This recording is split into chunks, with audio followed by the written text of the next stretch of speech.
À l'heure de l'apéro, on trouve toujours des volontaires pour une petite balade entre Malte et Houblon. En revanche, les clients sont déjà moins nombreux pour compter les levures qui se trouvent dans un verre de bière avec un microscope.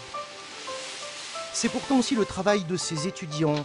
L'ENIL, on l'ignore souvent, est l'une des rares écoles en France à proposer une formation de brasseur grâce à son BTS génie fermentaire.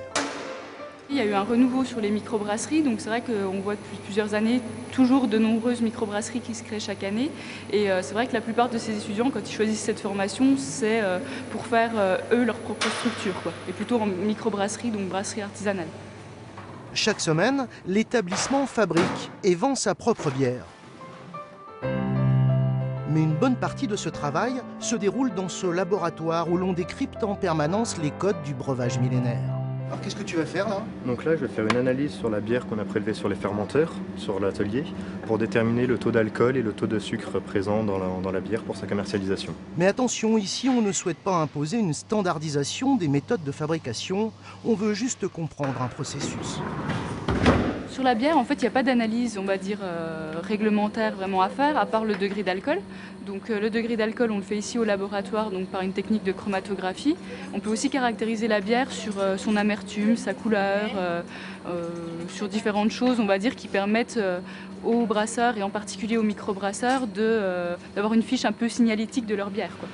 Mais derrière ces murs, on ne fabrique pas que de la bière. Ces futurs pros inventent aussi les petits plats que nous consommerons peut-être demain.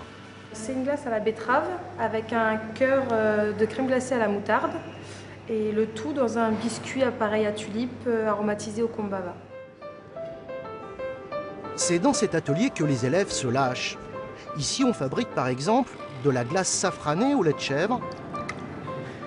Mieux, ces deux jeunes filles ont réussi un mélange assez curieux qui intéressera peut-être un jour les fabricants.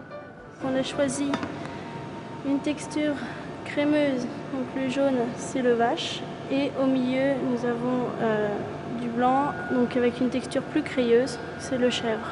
Différentes textures. Le talent de ces élèves est d'ailleurs régulièrement récompensé lors d'olympiades locales, baptisées Trophée Pasteur. Essayer d'innover sur différents côtés du produit, ça peut être le goût, ça peut être l'aspect, ça peut être le conditionnement.